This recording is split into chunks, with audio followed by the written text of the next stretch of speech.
Hey guys, good evening, this is Simon and welcome back to my channel. So guys, आज मैं आप लोगों को बताऊंगा KTM इलेक्ट्रॉनिक्स एरर्स के बारे में। इसमें गाइस कितने टाइप्स के एरर्स आते हैं और आप उन्हें कैसे सॉल्व कर सकते हो। अगर आप कहीं जा रहे हो और वो आपको एरर्स आ गए तो आप कैसे उन्हें सॉल्व कर सकते हो। तो आज एरर्स तो गाइस इसमें काफ़ी सारे आते हैं, बट जो मेन एरर्स है ना, जो काफ़ी सारे आते हैं, मतलब इनमें जो मेन बार बार प्रॉब्लम करते हैं। एज सच मेरी बाइक में अभी कोई ऐसा एरर्स नहीं आया, बट 4 से 5 ऐसे एरर्स हैं तो बार बार आ जाते हैं। उनका रीज़न ये होता है गाइस कि कभी आपकी स्क्रीन TFT अपडेट नहीं है या फिर और कोई इलेक्ट्रॉनिक इशू है।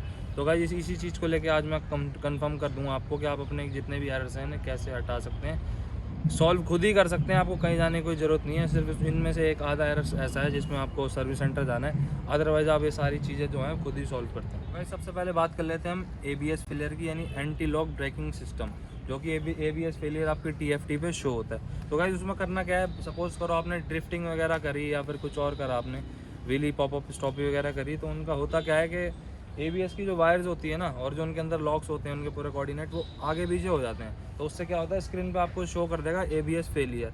लेकिन उससे होगा क्या, फिर आपका ABS 5 से 10 मिनट के लिए ऑफ हो जाएगा, बार बार आपकी TFT पे वही शो करेगा। आपको करना क्या है, आप बाइक रोक दो, कभी भी ऐसा कुछ हो, इग्निशन 5 मिनट के लिए छोड़ दो, फिर ऑन करो। अगर फिर दोबारा सेम इशू हो तो फिर इग्निशन दोबारा ऑफ करो, ऑन करो, दोबारा फिर सेम इशू हो तो गाइस आप किल स्विच के थ्रू भी इसको ठीक कर सकते हैं। कि अगर आपने इग्निशन ऑन कर लिया, फिर एक दो बार किल स्विच ऑन ऑफ करोगे, आप इग्निशन और किल स्विच के बीच में रखोगे, तो आपका ABS फेलियर की जो इशू आता है आपका प्रॉपर सॉल्व हो जाएगा। इसमें ऐसे साथ कुछ घबराने की जरूरत नहीं है कि आपका ABS ख़राब हो गया या कुछ और प्रॉब्लम हो गई है।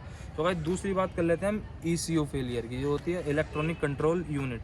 वो गाइस क्यों होता है, वो गाइस आपका इसलिए होता है, काफ़ी टाइम से आपकी बाइक खड़ी भी है या फिर आपने काफ़ी ज़्यादा चला ली, बाइक आपकी हीट होगी, तब भी आपने ज़्यादा चला ली, उसे रेस्ट नहीं दिया, तो आपका TFT पे ECU फेलियर लिखा आ जाएगा।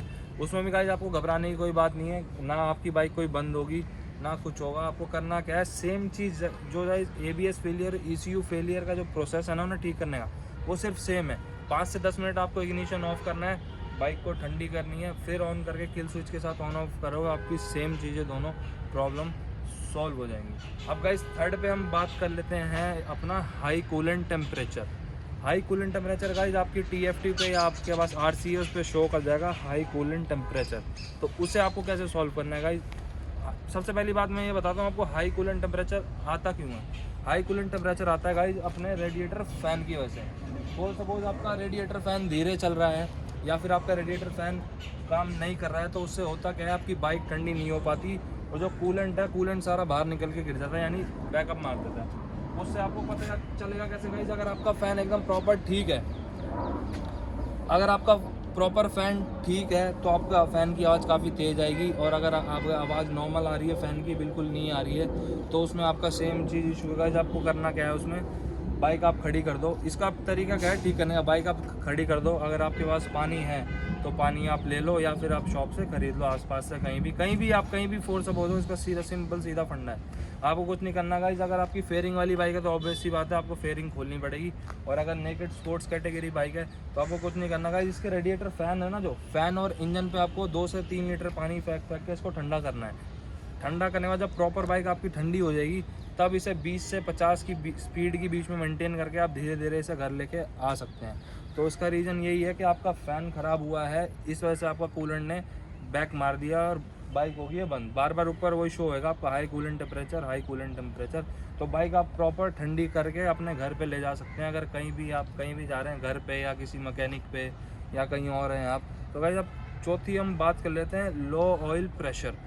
लो ऑयल प्रेशर गाइस क्यों शो होता है, लो ऑयल प्रेशर गाइस शो होता है आपका तब जब आपके इंजन पर ऑयल प्रेशर प्रॉपर नहीं पहुंच पा रहा है। लो ऑयल प्रेशर में आपका होता क्या है, जैसे भी आप बाइक वाइक राइड कर रहे हैं, अगर इंजन में कोई इशू आ गया तो आपका लो ऑयल प्रेशर लिखा आ जाएगा। इसका मतलब यही है गाइस कि आपके इंजन पे प्रॉपर ऑयल नहीं पहुंच पा रहा है। इसमें आप क्या करें गाइस, अगर आपका लो ऑयल प्रेशर बार बार आपको फ्लैश हो रहा है स्क्रीन पे या आपकी TFT पे, तो आपको गाइस बाइक राइड नहीं करनी है। आप सीधा जाके ऐसे सर्विस सेंटर जो आपका खास ट्रस्टेबल मैकेनिक है आप उसे दिखाओगे, क्योंकि गाइस ये इंजन से रिलेटेड प्रॉब्लम है लो ऑयल प्रेशर। इसमें गाइस होता क्या है कि अगर आप कंटिन्यूसली राइड करते रहेंगे इस चीज़ को लेके, लो ऑयल प्रेशर आ रहा है, आप राइड कर रहे हैं, कहीं भी चले गए, तो आपकी बाइक गाइस धुआं देने लग, स्मोक छोड़ने लग जाएगी, इंजन में आ जाएगी नॉइसेस। तो इससे हो जाएगा आपका लंबा खर्चा, यानी हाफ इंजन का काम आता है, मुझे इतना पता है। अगर आपने लो ऑयल प्रेशर में बाइक ज़्यादा चलाई और बाइक धुआं दे गई तो आपका हाफ इंजन का काम आना ही आना है। और उसके जो आपकी गाइस कॉस्टिंग रहती है लगभग 20 से 25 हज़ार रुपये के बीच में। हाफ इंजन की बता रहा हूँ मैं। हाफ इंजन का गाइस उतना क्या है, उसमें पिस्टन और क्लच प्लेट वगैरह सारी चेंज होती है, उसका हेड वेड का जो प्रॉपर काम होता है। ऑयल प्रेशर गाइस ये रहता है कम्प्लीटली। अब ये आता क्यों है गाइस, ये आता गाइस ये या तो आपकी बाइक में ऑयल कम हुआ हो, या फिर उसके इंटरनली कोई ऐसा चीज़ होगी हो कि अपना इंजन है जो ऑयल कंज्यूम नहीं कर पा रहा, पूरा कंज्यूम नहीं कर पा रहा प्रॉपर।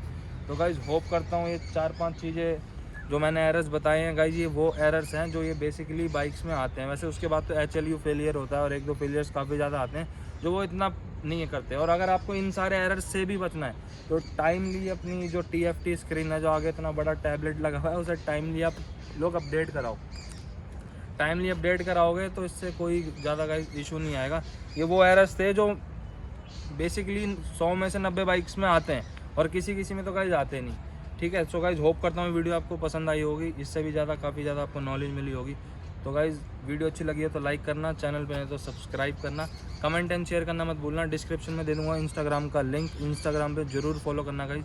मिलते हैं गाइस जल्दी एक नई वीडियो के साथ, तब तक के लिए बाय बाय, टेक केयर। तो गाइज एक चीज़ और बताना चाहूँगा मैं आपको ख़त्म करने से पहले कि गाइज यूट्यूब पे ना काफ़ी सारी वीडियोस बनी हुई हैं कि 1 लीटर में कितनी एवरेज देती है ड्यूक, 1 लीटर में इतनी देती है और इतनी ज़्यादा चल जाती है। तो गाइज ऐसा कुछ है ही नहीं। सबसे पहली बात तो मैंने आपको बताया था कि 14 लीटर का इसका टैंक है और 3 लीटर का इसका रिजर्व फ्यूल टैंक एफिशिएंसी है। अब आप ये बताओ कि अगर आप एक इतनी हैवी बाइक में 1 लीटर पेट्रोल डाल के बाइक चलाओगे तो क्या होगा, इसका गाइज फ्यूल इंजेक्टर फूक जाएगा। सबसे पहली बात तो ये। आप ये सोचते हो कि यूट्यूब पे जो वीडियो बन रही हैं कि उन्होंने आपके सामने एक लीटर की बोतल ली, पेट्रोल डाल दिया, वीडियो बना दी, बट उसके अंदर ऑलरेडी पेट्रोल होता है। अगर आप 1 लीटर के आप इस सबसे पहली बात तो है कि इसे रिजर्व से नीचे इसकी फ्यूल एफिशिएंसी जानी ही नहीं चाहिए। कंपनी वाले भी ये चीज़ बताते हैं। 3 लीटर है आपका तो 3 लीटर से ऊपर रखो, 3 से नीचे मत जाने दो। इसका फ्यूल इंजेक्टर फूक जाता है। ऐसे 1 लीटर में इतने किलोमीटर चल गई, ऐसा कुछ नहीं है गाइस। ये सब बकवासबाजी है, सब अपने व्यूज़ के चक्कर में, लाइक के चक्कर में सारा फंडा है। एनीवेज गाइस रखते हैं इस वीडियो को इतना ही, मिलते हैं आपसे जल्दी एक नई वीडियो के साथ। Take care.